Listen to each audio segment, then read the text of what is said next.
Hello there, Ray here. Today, guys, I have an updated version of the witch farm using wither roses. This is a simple design that has a very small impact. As you can see here, it's just this little cube, and this will allow you to get a large amount of witch loot fairly easy. Nice thing about this setup is that it can be easily built up as well as you gain a wide variety of different types of items, many of which are very useful like the redstone dust, the gunpowder to use for like your rockets, sticks to use for fuel, glowstone dust to make those glowstone blocks, as well as a lot of items to use for brewing. And that's what makes witch farms one of the most useful types of farms in the game of Minecraft. And this one here doesn't need very much preparation. It consists of some blocks to block out the skylight so that it's dark inside here from them to spawn. Then we have some wither roses and then just a hopper minecart that moves underneath to pick up all the loot. And then this is just repeated on the second floor here with wither roses and another hopper minecart. Now you don't need to do much preparation as the farm is pretty much set once you have built it up. You just AFK quite high up so that mobs are unable to spawn anywhere except directly inside of the witch hut. So the AFK point's right up here. And by AFKing way up here, what will happen is that all the mobs will only be able to spawn inside the witch hut, and they won't be able to spawn anywhere else on this land or in the caves underneath. Now, even though this farm is quite simple and it uses the wither roses to kill the witches, which is kind of a slow method of killing witches since they will try to drink a health potion so that they will regain their health. But this farm actually produces a large amount of items because the witches are able to continue to spawn inside this area, since they never are able to reach the mob cap, which is 70 mobs. So it really doesn't matter how slow they die, since they're still able to spawn in more of them in here. The only thing that this affects is that it makes the farm a little bit slower to start up, as it sort of has like a warm-up period where you won't get no loot for a little while until the witches start dying off. The only downside to the witches dying slowly is their actual entity is filling up the area. So these witches have these hitboxes, and when they try to summon new mobs, they're going to check and see if their hitboxes are going to collide with another mob that might already be in there. So if I try to spawn a mob right here where this witch would, it would fail because it already found that it would collide with it. This means that the witches themselves could actually prevent more witches from spawning. But it's not a big deal because there is quite a bit of spawning space here. But with a simple setup just like this, with 2 floors, we're actually able to get over 2,000 items per hour. And all the items in here is what you can expect to see in 1 hour. So with very little effort, you can actually get quite a few items. I have a little command block here, which can give the witches glowing effect. That way, it's pretty easy to see them when they're spawning inside the farm. Now, you guys might recognize this farm as the same witch farm that I showed during the snapshots of 1.14. And it essentially is very similar to the previous version.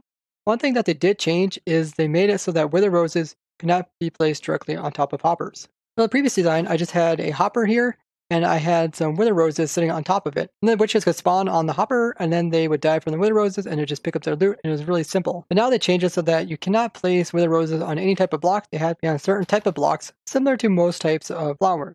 And because of this, instead of having 3 spawning layers in our witch hut like the previous design, we are limited to just 2 layers. This is because we lose room trying to put in this hopper minecart to pick up the items off of the top of these roses.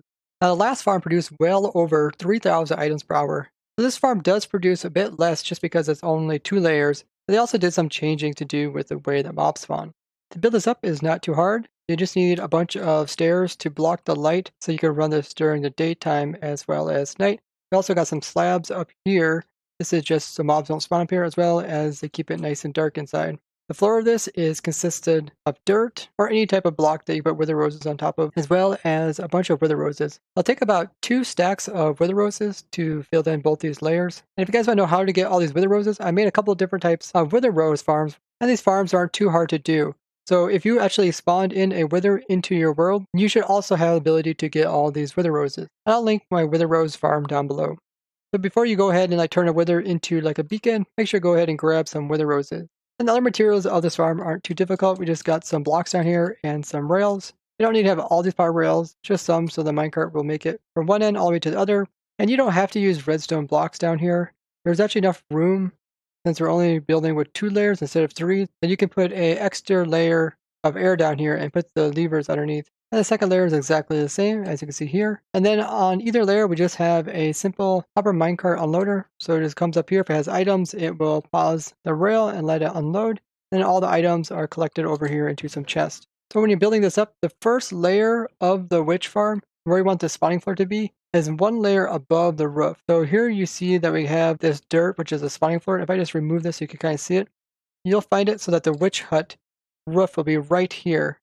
And then you just put your dirt above it, and that'll be your top spawning floor. And then you can just count below it and then put your next floor in. So I'll leave this block here as a reference point. And when you guys get the world download, you can kind of see how to build this in your very own world. And you can find that link down in the description. So when you find your witch hut, it's going to be like this, where the top floor is going to be above the roof. Then you're going to have your rail and your block. And then you're going to have 2 air gap for the witches to spawn. Then you're going to have another set of dirt. And then you're down there, you're going to have your rail. And this is if your witch hut will spawn naturally at the sea level. Just like on top of some kind of hill or something, then the actual bounding box might be different than where the witch hut is at. Now this glass you see around me is actually a very large sphere showing the area where mobs are able to spawn around the player. Anything outside of this sphere will not allow hostile mobs to spawn there. And if a hostile mob falls outside of this area, then it will immediately despawn. And that is if you're AFKing at that point way up there. So let me clear away this and show you how the mob spawning works. Okay, so I just removed all the blocks there. So now this would be your bottom spawning floor. And I have my account AFKing up there already.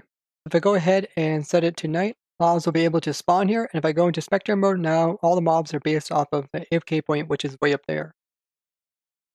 So right there, you see some witches spawned in here. And the witches are able to spawn all across this. So if I just summon in some witches, you see even in the corners here, they're able to spawn without having to immediately despawn.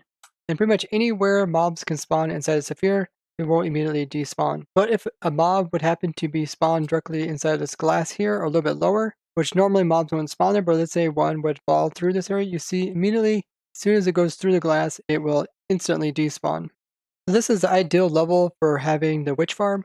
And this is by having a player sitting on a block which is at Y level 191. And with this, you can see that even if you had some dirt that was kind of sitting out here outside of the witch hut here, mobs would not be able to spawn here because this is outside of the sphere. And this is some changes that they made to the game.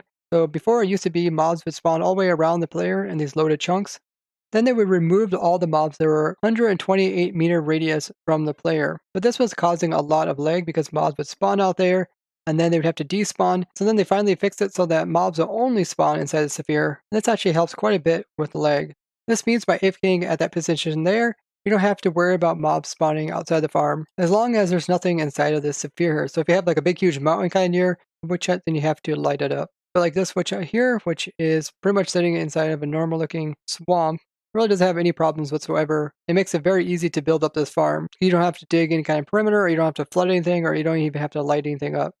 And they also made a change to the way that the game spawns in mobs. So instead of checking every subchunk for blocks, now the game actually checks if there's any blocks in an area Y level wise. And then if there is, then it'll try to check from the lowest to the tallest block to put in mobs. You don't want to put any blocks higher than your witch farm, because by putting blocks above it, you'll slow down the rates of the witch farm.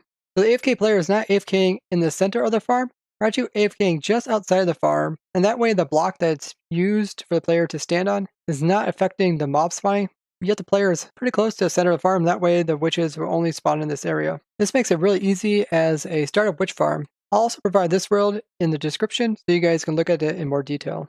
Now you can increase the loot from the witch hut just by putting an overhang around it. By going about 8 blocks out in each direction, we increase the loot from 2,000 per hour to 2,500 per hour, which is a little bit more work, but it can be worth it. So you might be wondering, why didn't we just come in with soul sand and put wither roses on top of them? Because wither roses can go on soul sand, and mobs can spawn on soul sand as well. And then come in underneath and have some hoppers that would pick up all the loot through the soul sand. Now we could have done this, except it doesn't matter if we use this hopper method here with soul sand on top, or if we use like a minecart underneath. Both of them are only going to allow 2 spawning spaces for witches to spawn. In your typical farm, you can get 3 floors to spawn mobs, and this is done because the witch hut is 7 meters high where mobs can spawn. So the center one here is 7. So this level here, we can have a witch spawn right here. This level here, we can have a witch spawn over here. And over here, we can have a witch spawn at this level, and we can put the floor here, and it'll still spawn there. So by them changing it so that you cannot put wither roses directly onto hoppers, this means they're limited to having only 2 layers to spawn the witches. And then it's a choice between using hoppers or hopper minecarts. Hopper minecarts are just as fast, and we don't have to use a ton of hoppers. And that's why we use hopper minecarts instead of using hoppers.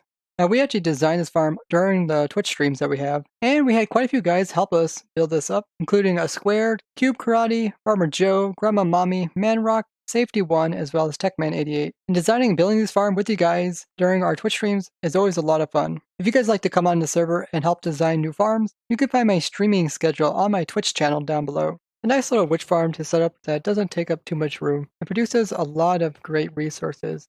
So if you guys did enjoy this video, be sure to go ahead and give it a like. And if you'd like to see more videos like this in the future, go ahead and subscribe as well, as I really enjoy making these type of videos, and I actually have a whole playlist about simple as well as complex farms. And there you'll find more farms that you can build in your world. I hope you guys enjoy this, and I'll see you guys in the next one.